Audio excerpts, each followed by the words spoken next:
आप नारायण से लेकर के पद्म भव वशिष्ठ शक्ति पाराशर व्यास सुखदेव गौड़पादाचार्य गोविंदाचार्य शंकराचार्य रामानुजाचार्य रामानंदाचार्य और अनेकानेक महापुरुषों की आप संतति हो, मनुष्य शतरूपा की आप संतति हो, आप ऋषि मुनियों की संतान हो और ऋषि मुनियों की संतान ओजस्व से भरी होनी चाहिए, तेज से भरी होनी चाहिए, विनम्रता से भरी होनी चाहिए, ज्ञान और गुण से भरी होनी चाहिए। तभी तो हम कहेंगे कि हम ऋषि मुनियों की संतान हैं। अनमोल तेरा जीवन, इसको व्यर्थ नहीं गवाना है। अनमोल तेरा जीवन यूं ही गवा रहा है, किस और तेरी मंजिल किस और जा रहा है। अनमोल तेरा जीवन यूं ही गवा रहा है। मैं जानता हूं आप पूरे दिन पुरुषार्थ करते हैं, पूरे दिन मेहनत करते हैं, दिन भर पुरुषार्थ और मेहनत करने के बाद जो पुण्य पुंजिका बचती है अपने टावरों ने पेट माते लात देने के नहीं भाई, अपने धर्म पुण्य करने जड़े इन धर्म ने वास्ते आप तया बेड़ा करने और वो एडो सुगम्य वातावरण पैदा करिया करो। एडो सुगम्य वातावरण अगर पैदा करवाने कोई सामर्थ्य किसी में है तो मेरे मारवाड़ के प्रवासी बंधुओं में है। मैं गर्व से कह सकता हूं, क्योंकि संत के लिए कोई क्षेत्र नहीं होता। वसुधैव कुटुंबकम, मेरी तो पूरी सृष्टि मेरी अपनी है, लेकिन गर्व इसलिए करता हूं मारवाड़ पर, जब राम मंदिर समर्पण निधि का कार्य हुआ तो सबसे अधिक 200 करोड़ से अधिक जो पैसा था वो जोधपुर संभाग का लगा। तो मुझे पता है ये क्या है, मुझे पता है कि मैं सत्संग कहां कर रहा हूं। इसलिए बंधुओं, हमें अपने महत्व को पहचानना है। हम ऋषियों की संतान हैं। ऋषियों मुनियों संतों का तप अनमोल हमारी भाती है। बलिदानी वीरों की गाथा अपने रग रग लहराती है। गौरवमय नव इतिहास रचे। कौन सा इतिहास? वो आज आप रच रहे हो। किसके माध्यम से रच रहे हो? इस देश की उन्नति और प्रगति के माध्यम से। आज कहते हैं लोग मोदी है तो, कहते हैं ना कि मोदी है तो, लेकिन उस मुमकिन को मुमकिन किसने किया? उस मुमकिन को मुमकिन किसने किया? और मोदी जी को इतनी बड़ी सामर्थ्य किसने दी? ये इतनी बड़ी सामर्थ्य आज मैं पुणे में कह रहा हूं, पूरे का पूरा हिंदू समाज अगर एक जाजम पर नहीं बैठा होता तो मोदी जी इतने ताकतवर नहीं होते, इतने ताकतवर नहीं होते। ये सारी की सारी ताकत आपकी है और आपके पुरुषार्थ की वो पराकाष्ठा है जो आज आपने ताकत दी है। उसको, उस ताकत की पौरुषता को पूरा विश्व निहार रहा है। आज G20 के माध्यम से हो, चाहे चंद्रयान स्थापित करने के माध्यम से हो, चाहे सूर्ययान स्थापित करने के माध्यम से हो, चाहे रूस और यूक्रेन के महायुद्ध में 20 से 22 हजार हमारे बच्चे सकुशल अपने देश में पहुंचने की जो सामर्थ्य आई है वो सब आपने प्रदान की है, सब आपने प्रदान की है। इसलिए बंधुओं, आज हम उस स्वर्णिम काल का आनंद ले रहे हैं।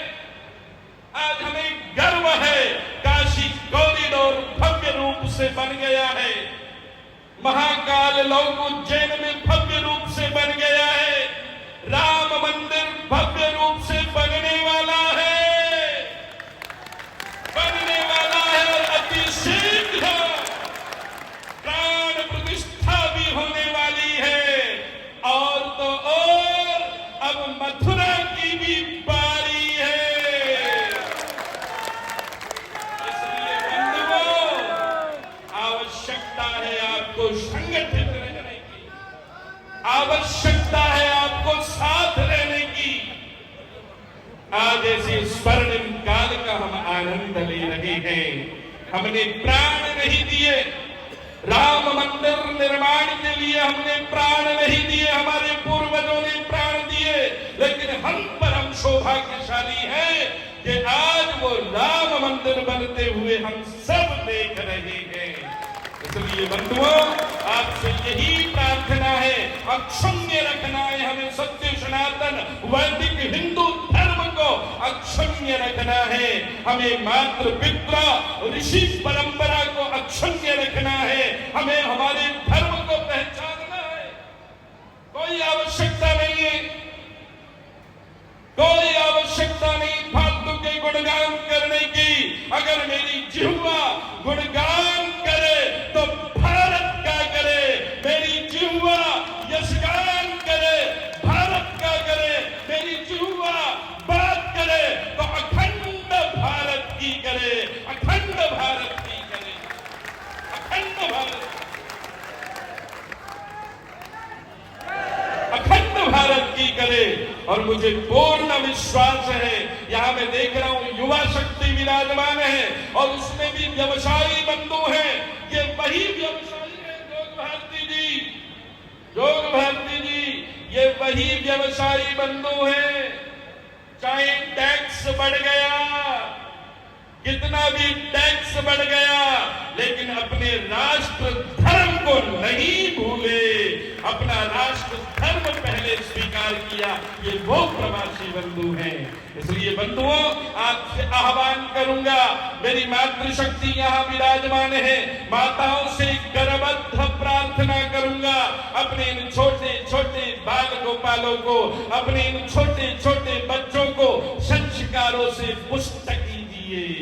इनको ज्यादा नहीं तो सप्ताह में एक बार अपने पास बैठाइए, इनको रामायण का ज्ञान कराइए, इनको भागवत का ज्ञान कराइए, इनको पुराणों का ज्ञान कराइए, इनको वेदों का ज्ञान कराइए, इनको महापुरुषों के बारे में बताइए, इनको वीर पुरुषों के बारे में बताइए, इनको वीरांगनाओं की कहानियां सुनाइए, इनको दादी की वो नानी की लोहरियां कहाँ गई, पीड़ा होती है जब 3 साल का बच्चा, 2 साल का बच्चा, 1 साल का बच्चा, 6 महीने का बच्चा, छोटे छोटे कोमल कोमल उस बालक के अंग, छोटे से अंग, छोटी सी आंखें, छोटे से कान, छोटे से हाथ और उस छोटे से कोमल शरीर पर जब वो रोता है तो आप मोबाइल चला करके, गेम चला करके उसको चुप करती हो। कहाँ गई वो लोहरियां, कहाँ गई दादी माँ की लोहरियां, कहाँ गई नानी माँ की लोहरियां, कहाँ गई वो कहानियां, आपको पुनः सुनानी पड़ेंगी। ये इन बच्चों के लिए बहुत घातक है। मैं आह्वान करूंगा, भिक्षा मांगूंगा माताओं से, क्योंकि इन माताओं ने अगर ठान लिया, आज की शक्ति ने अगर ठान लिया कि भारत को अखंड भारत बनाना है, तो ये जो संतति को प्रदान करेंगी वो संतति संस्कार संपन्न होगी, और जब वो संस्कार संपन्न होगी तो वो मातृ पितृ भक्ति को जानेगी, वो ऋषि परंपरा को जानेगी, वो देश को जानेगी, वो मां भारती के प्रति समर्पित रहेगी। इसलिए माताओं से विशेष प्रार्थना है। हमारी बात तो ये मारवाड़ी में बोलूं, हिंदी समझ में आ रही है माँ? अच्छा, कितनी माता ऐसी है जो मैंने बताओ, कितनी माताएं बहनें ऐसी हैं जो अपने बच्चों को प्रणाम करना सिखाती हैं? एक बार हाथ ऊपर करके बताइए। ये हाय हेलो छोड़िए, प्रणाम करना सिखाइए बच्चों को। कराग्रे वसते लक्ष्मी, करमध्ये सरस्वती, करमूलेत गोविंदम, प्रभाते कर दर्शनम। बच्चा जैसे ही सुबह उठता है उसको कहिए कि धरती माता को प्रणाम कर, बेटा हम धरती माता के पुत्र हैं, धरती माता के पुत्र हैं। और धरती माँ एक ऐसी माँ है, धरती माँ एक ऐसी माँ है जो सबको पुष्पवित और पल्लवित करती है। बिना धरती माँ के हम जी पाएंगे क्या? जल बोलिए जल, अग्नि, वायु, आकाश और पृथ्वी। ये कितने हो गए? इन 5 तत्वों से हमारा शरीर बना है।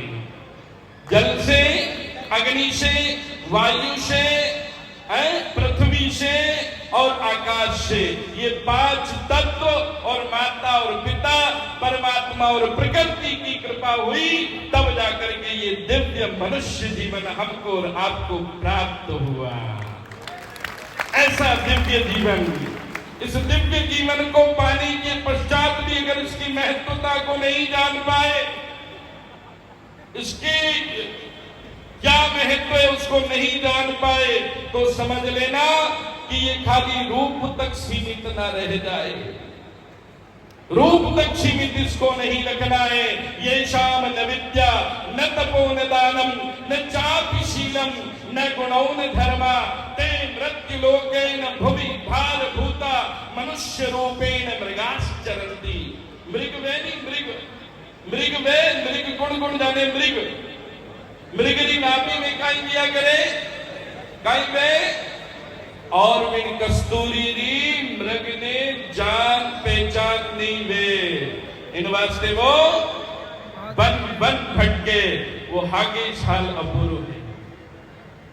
सेम हाल आपका और हमारा है।